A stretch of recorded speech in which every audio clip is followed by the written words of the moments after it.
Propane tanks, seller shall, within the time specified, deliver to buyer all information of the system. And also now, as the seller's being asked, is there an existence of a septic system, well, or propane tank? And if so, please include that in your disclosure. And now they have the other one, which is the questionnaire specific to it. See, with the septic, it's the tank, the age of the tank, when was the last time it was certified, where are the leach lines, where's all that stuff that branches around. And a lot of people think, oh, it's in there, it's fine, it's taken care of. And those can be very, very costly. Plus, if there's any type of leak, that's a health hazard issue, and you've got to get professional mitigation, and it can be a big issue. So we want to make sure that those have all been addressed. Here is a copy of the brand new questionnaire form, and it says right up here, the septic allocation of cost, the allocation of cost addendum, and you see right at the top, it's the septic and then also any other thing. So these are questions and costs specific to checking the septic system. And then right here, say there's another certification, clearance, or any additional cost of repair. So like I had one a few weeks ago in Escondido, and there was this whole situation where it was like, well, they're actually recommending that some permanent slots be placed under it. And it was something like another $1,500 in repairs for the septic system. So that would go inside the other section. So do we have to excavate anything? Is there pumping? Who's going to pay for which? And mind you, cost allocation is usually just down to negotiation, or the standards are by region. So like I know some costs are pretty standard down here in San Diego, which are much different than Northern California. So I tend to ask others, what are the norms and costs? What is traditional that someone will pay, or what are we willing to negotiate through? So just know now this has it broken up. Now this is a multi-page form. So here is my separate contingency timelines for the septic. So it would be, you have X number of days to get everything completed. Now we go over here, if there's excavation, access, any type of certification, how many days are we going to do that? And then as I move down, this is meant for further negotiation if any other repairs are needed. And then as I go down to the second page, it's now the well inspection. From the well, same thing. If there's any additional costs, that'll get added in. That's on that bottom section here. And it's from here, water productivity, bacterial testing, chemical, radiological. And here's the thing, with water testing, there's like 50 things they can test for. So if you do all of them, it's incredibly expensive. So just discuss it with your client, what the base testing is. The baseline will usually say like what's level in there, what phosphorus, all these things are located. If they want to have additional testing, that is usually my experience on the buyer, and they'll get a list from the tester of the things they want to check into. Okay. And then the final page is the propane tank. They'll measure how much propane is in there, as well as anything that's remaining in the tank. Because remember, that could be considered like personal property almost. So it's like, do you want to keep that propane? Are you going to pay for that propane? Is it included in the purchase price? These are all things that are generally negotiated. And then, of course, monuments. Believe it or not, some people don't remember what monument is. Monument is a physical landmark used by a surveyor to establish boundaries. And it's very important we know where the monuments are. How is it that we say this is where the property boundary is? Again, much more common when you get out to more rural properties where you're like, how far does my land go? But those disputes are some of the most common that we see in litigation. So it's very important that you know what the monuments are and people are disclosing, hey, this is where they're located. So here is the questionnaire. Remember, this is going to be filled out directly by the seller of the property.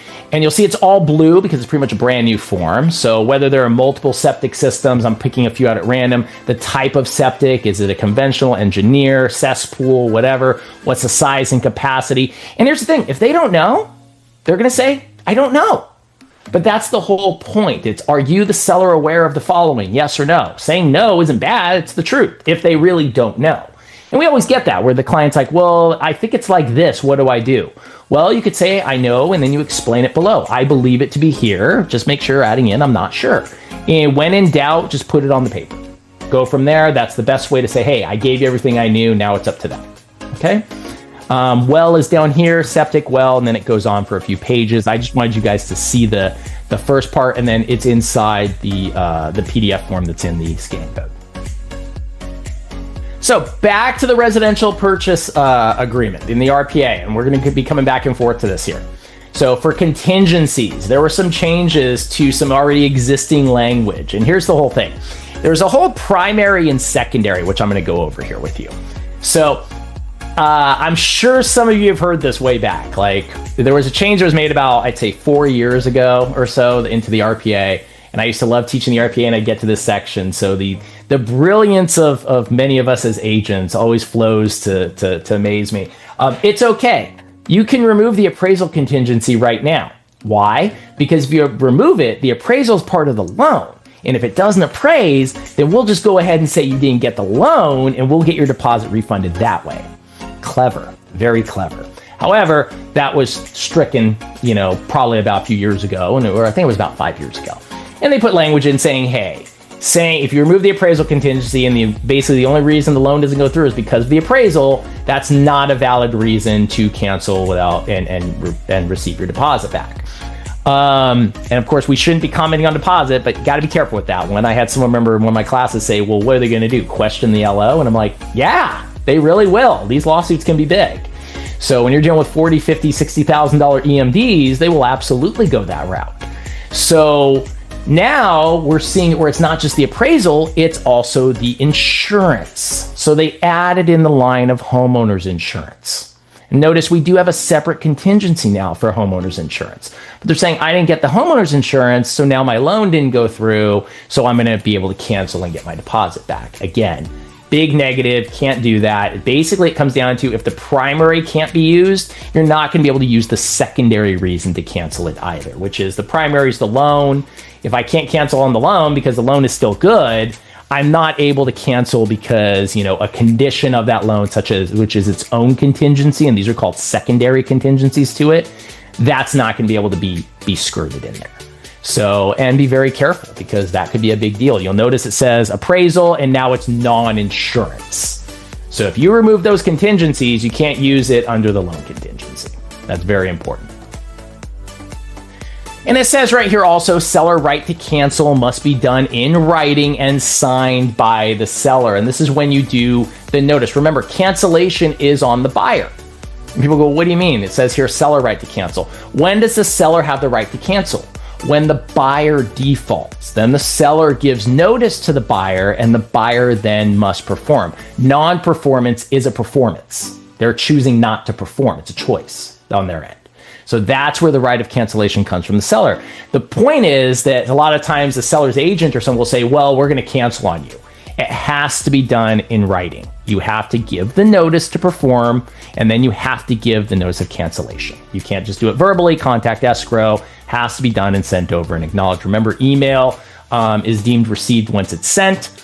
So just make sure you're doing that. And that's where they made sure to add the line in here because they've had some confusion on this in the past. Now, in such event, now it's adding in something else though, a couple little caveats here. If I'm a buyer, so let's say Ricky is the buyer, or is the seller, I'm the buyer, I don't perform on my contingency removal, Ricky gives me a notice to perform, I don't complete it, I don't remove the contingency, Ricky cancels. In that event, seller shall authorize return of buyer's deposit except for fees incurred by the buyer. They're basically saying, look, if the seller cancels because of your non-performance of a contingency removal or of a notice to perform, depending what it is, it's going to be the seller shall authorize return of the deposit. So I can't, as a seller, notice you to perform and cancel on you and then keep your deposit. So, and any further questions, you are advised to speak with a qualified real estate attorney. So that same thing down here as you go down, performance agreement in such event, seller shall authorize return of buyer's deposit except fees incurred by the buyer. The point is if, say, someone's trying to get their loan done and the contingency removal for the loan has passed and they're still trying to get their loan done, and then you issue a notice to perform and they're still trying to get it done, and then you cancel on them, well, guess what? They're doing it could be interpreted, and this was explained to me by C.A.R., they're doing a good faith effort to get their loan done, and you are now canceling that contract based on the timelines that you've pre-agreed to. But it doesn't mean you're going to lose that deposit, the buyer will. So that's where that logic is coming in. Now, if there's some other act that's happening, we can't discuss that here. But that would be something that you would speak with or have your client speak with either your broker and then go from there, or speak to a qualified real estate attorney. Okay? Any questions about this? Because I know this brought up a lot of questions. People are like, what do you mean? If they cancel, they don't get to retain the deposit? Well, generally, you're trying to all act in good faith. So that's where this is coming from. Okay? Okay, so moving on to the residential listing agreement. We've got about 15 minutes left on here before we open it up to questions. So I'm thinking we'll actually do good here. The RLA had a few changes in terms of compensation. So as we move here down to how the compensation is paid out when it's a non-represented agent, that's brought up a lot of things. So it says here, additional compensation for seller's broker. Why? I don't know if you guys have had it. I've had it, and I'm like, no. Here's why we have this fee in here. Remember, C1 was the compensation, like I get paid, like, say, as an example, 3% for listing your home. And I also have, like, say, down in 2, okay, well, if it's a non-represented client, so they don't want to use an agent, I gave them the non-agency disclosure and all that. Say it's Clinton. Sorry, Kat wants to say hi. Every time I'm teaching, she has to come in here. It's my daughter's cat. Well, I'm going to charge an extra half point or point, as an example. Client's like, well, why? Well, because I still need to walk them through certain things. I need to be present every single time they enter your property. They're not licensed. They don't have the access to the home. They don't have the insurance. They don't have all that stuff. So I'm going to have additional work. So because of that, people have still been questioning, why is it there? So they've added it in, that additional compensation to seller broker. And now it says, for additional effort needed to facilitate the transaction if buyer is not represented by a real estate agent. And then it says right next to it, if broker is not representing buyer, broker is advised to provide the unrepresented buyer with a buyer non-agency agreement. Why do we do that? Because if with a buyer non-agency, remember, I can create agency either through a written agreement or through a verbal agreement. I can do it through my action too. That's the one thing. If I'm talking to Parisha and I'm out having coffee and she brings up she wants to buy a specific property and I start talking to her and advising her, I've created agency. So it's through action that can be done. So it's very important for you as brokers to understand that your agents could be doing that and putting you on the hook. So it's very clear that we give them a non-agency, which spells out, hey, I'm working with you, but I'm helping you. I am not your agent. You have chosen to work alone. That also says that anything they tell you that might be, say, confidential or could affect them in their negotiation, they're telling you that. You can repeat it to your seller. So it's very important that you do that. And we've been seeing this incident where people haven't been using the BNA. So please use the BNA. So if anything, they'll look at it and go, okay, well, what do you charge if I were to choose you as my agent? You know, and I've seen that happen a few times too. It does say the additional compensation in paragraph C in the legalese portion of the RLA that says if no other brokerage companies involved, et cetera, please check for those services rendered and all that.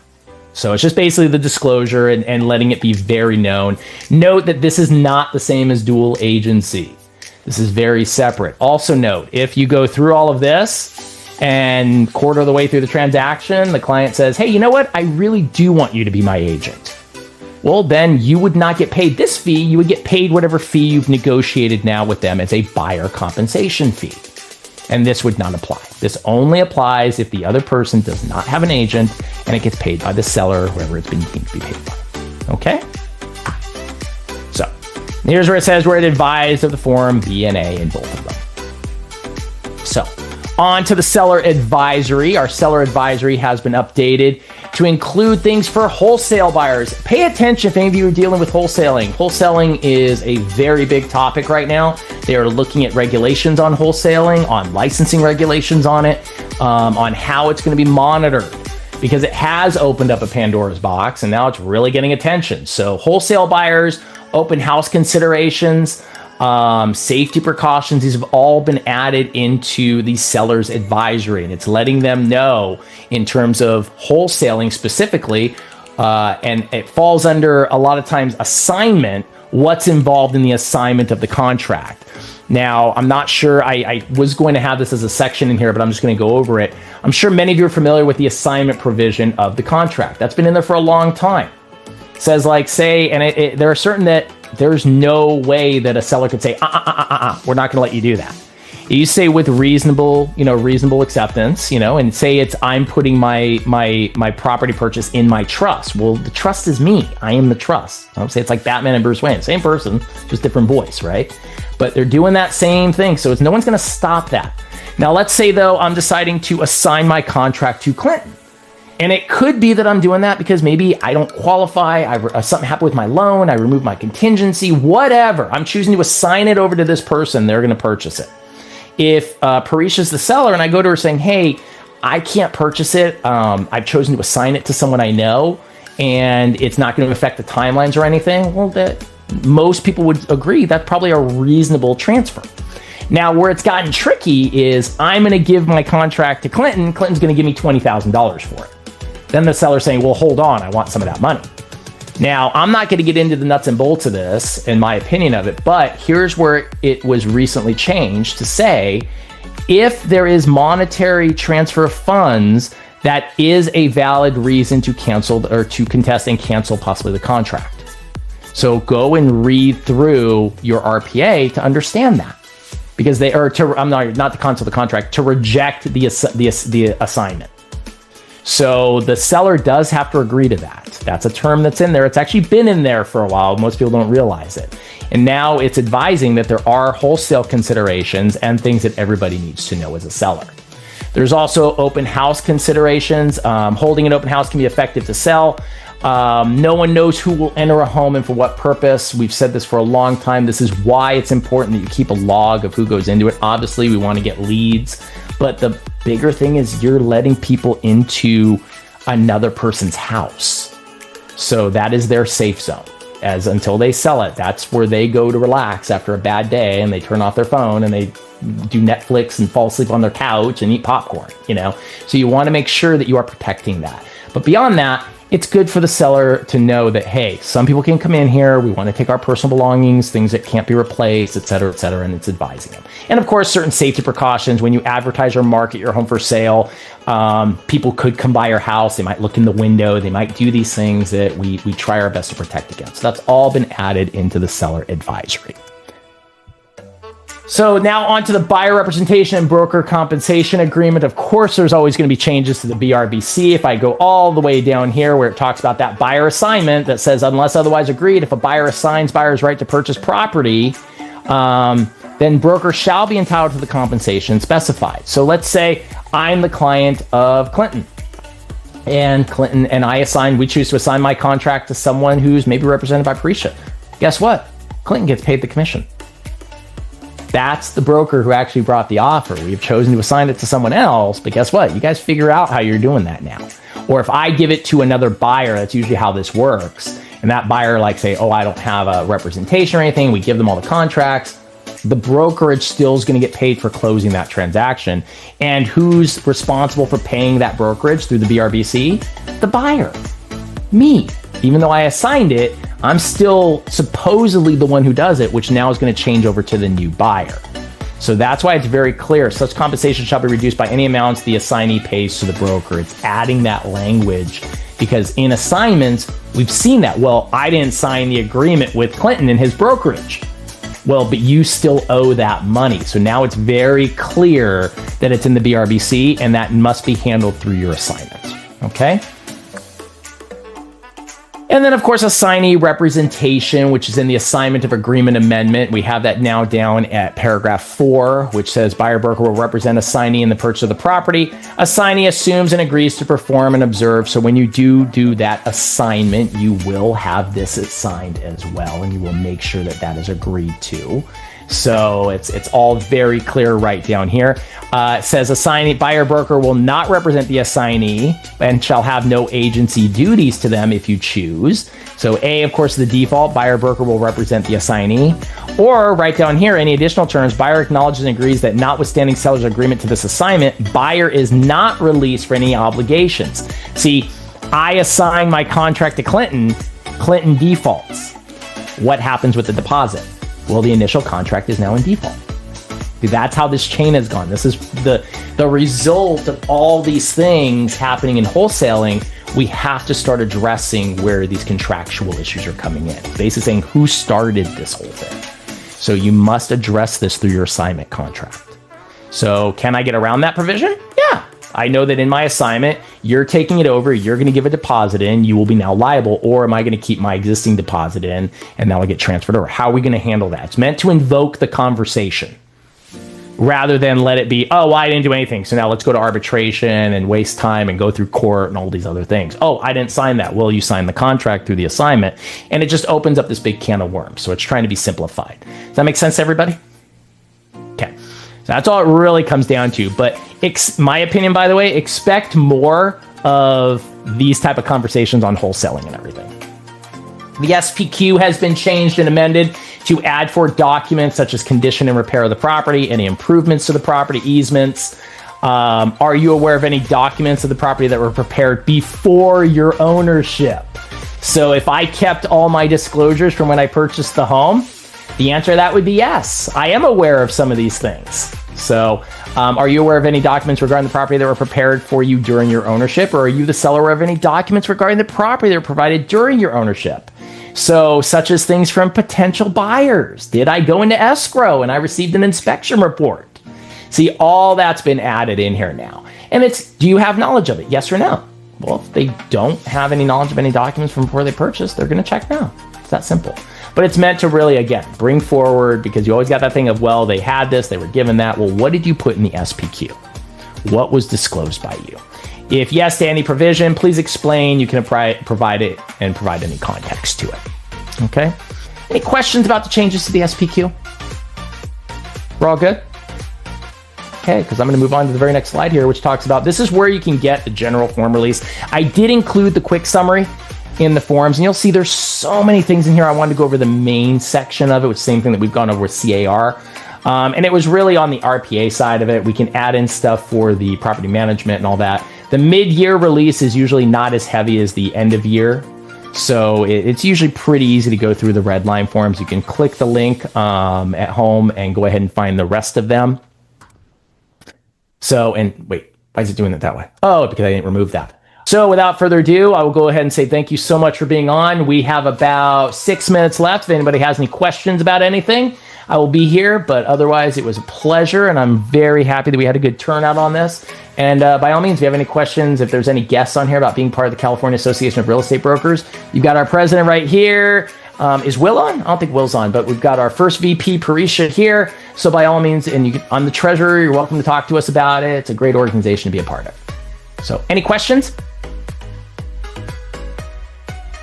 Guys, we're all so quiet. It's Wednesday. Yeah, if y'all have any questions, y'all can put it in the chat. Also, I see we put them in the chat too. Has a couple of questions. Well, I think one person is asking if they can get a copy of the presentation. They were traveling, listening to the presentation. I can send the forms over, and then just shoot me the email address, and I will see if we can send that over. Okay. Okay. Anyone else? Okay, well then I guess we're all good to go. So thank you so much for being here. Gloria, thank you so much. And look forward to seeing you guys next month at some of our power sessions, okay?